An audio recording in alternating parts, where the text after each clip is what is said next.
guys! Hello! This is for Cancer. Welcome dito sa aking channel. Kapalaran 888 Cancer. Alamin natin kung anong messages, vibration, gabay, energy para sa inyong lahat. So, Cancer. Okay, first card natin, Cancer, is number 6, 6 of Hearts, and number 3. So, 6 plus 3 is 9, 6 and 3, 20, 36, 63. Okay, so Cancer, di sinasabi ng bara sa'yo dito na there's a success, news about success sa lahat ng ventures mo. Sinasabi ng bara sa'yo dito na there's a wedding or wedding anniversary na posibleng i-celebrate. May posibleng Cancer na nagpaplanong magpa-renovate ng bahay, tayo ng bahay, bumili ng bahay, or anything pa dito na related sa home. Okay, there's a new members of family, pwedeng may mga recognition, awardings, there's a graduation na posibleng mangyari sa family. Okay, let's check.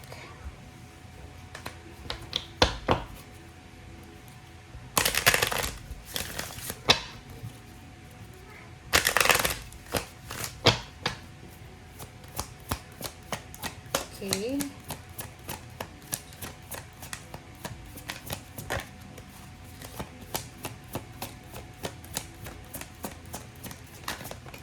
Okay, mature man. Okay, so nakikita ko sir dito, Cancer, na posibleng nag-aalala ka sa isang matandang lalaki. Or posibleng if you are parang nasa OFW ka ba? Nasa ibang bansa ka? Or pwedeng nasa Pilipinas? Medyo nag-aalala ka para sa tatay mo. It's either your father, your grandfather, your brother, or someone na mas maedad sa'yo. Okay? So, pwedeng nag-aalala ka. So, nasa ibang bansa ka ba? Or ikaw yung nasa Pilipinas or nasa ibang lugar. So, nag-aalala ka para sa family mo. Okay. Let's check.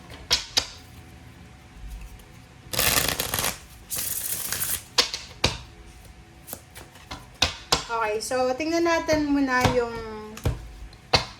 first half ng linggong ito. Okay, 6 of Wands, 6 of Swords, so 66. Ang dami mong 6, 6, 6, 6. Okay, reverse na Strength. OMG, bakit ganun? Ace of Coins. This is the Monday until Wednesday. Okay. Sa ilalim mo pala dito ay 7 of Cups. This is choice in options. Oh.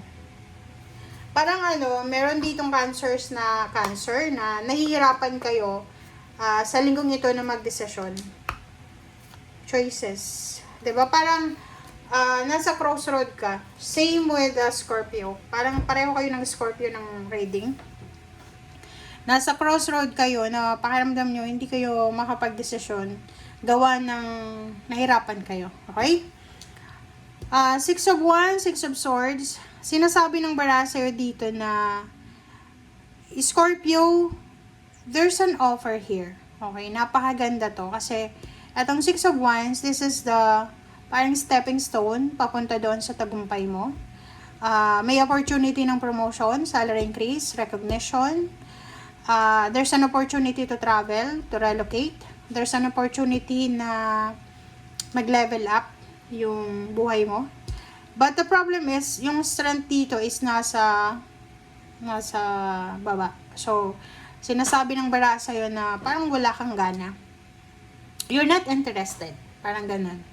May ino-offer sa'yo, like for example, eto pwedeng yung offer na to is international. So, there's an offer, international offer sa'yo, pero hindi ka interesado.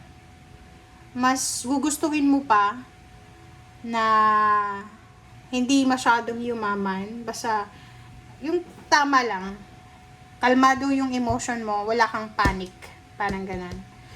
But yung iba naman sa inyo dito, Cancer, nakikita natin na you are aiming for a financial success, for the wealth, And nakikita ko sa'yo dito na kailangan mo ng tulong para sa kung ano man tong ini-aim mo. And isang tao dito na Cancer, ang nakikita natin, maybe isa or marami kayo, na ino-offera na kayo ng universe ng pagkakataon para makaalis dyan sa sitwasyon nyo. But wala kang willingness. Kumbaga pinapakita na sa'yo, uy, Cancer, eto yung pwedeng maging sahod mo. Eto yung lugar na pwedeng mapuntahan mo. Pwede mong madala yung family mo, parang ganun. Pwede kayong mag-migrate, ganito. But, hindi ka decidido. Wala kang interest. Okay, let's check.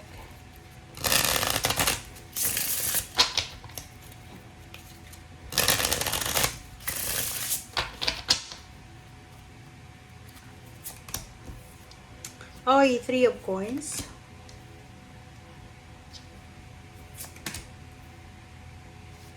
May nakikita rin ako dito.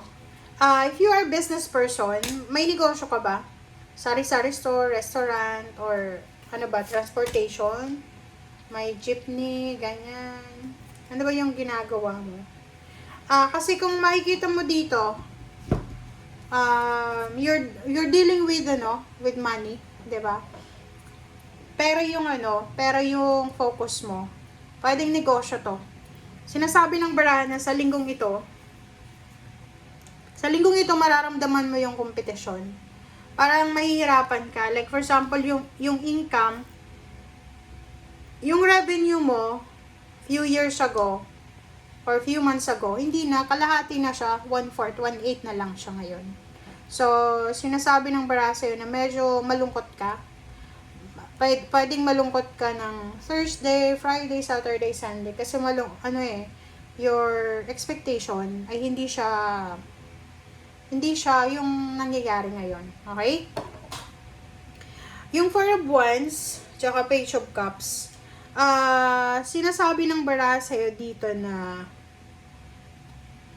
you need to focus sa family mo.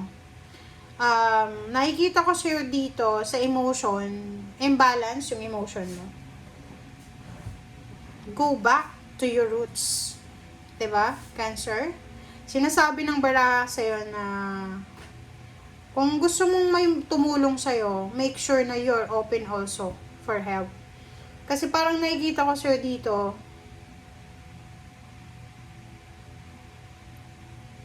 di ko alam kung anong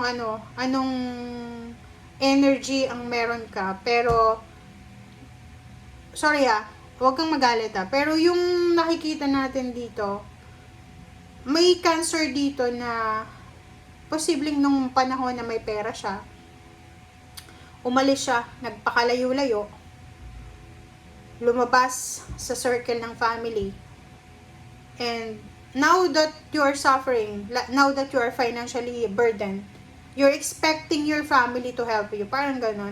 Like, ito yung pinakasimple dyan. Pero huwag kayong magalit Pwedeng hindi naman ikaw, pwedeng may iba. Sinasabi ng baraha dito na may isa dito na tao na sobrang successful niya. Like sa business. Okay? Sa promotion. Travel siya ng travel. Pwedeng OFW siya or paano pa man. Nung mga panahon na you're wealthy, marami kang pera, inabandona mo ba yung pamilya mo? Or inabandona mo ba yung mga taong tumulong sa'yo? Kasi ngayon, that you are suffering, sinasabi ng barahan na if you're expecting na tulungan ka nila, huwag kang masyadong ma-expect. Kasi nung time na kailangan nila ng tulong, wala kang naitulong sa kanila. Parang ganun. This is the logical message from the universe Tingnan nyo guys. Basahin nyo Basahin nyo siya. Ito yung message dito Diba? Meron dito na tao na nagmamaktol. Galit na galit sa kapamilya. Kasi akala mo you're suffering alone. Pero hindi mo alam, nung time na masaya ka, nung time na marami kang pera, yung family ngayon na hinihingan mo ng tulong, naghihirap sila. But, nag-extend ka ba ng tulong sa kanila? 'Di ba? So, ganun talaga guys, ganun talagang buhay. kung ano yung ginagawa natin sa current situation, ibabalik yan ng universe. So, kaya nga, di ba, ina-advise tayo na maging mabuti tayo, lalo na sa kapamilya. Alright, so thank you guys for watching. Bye!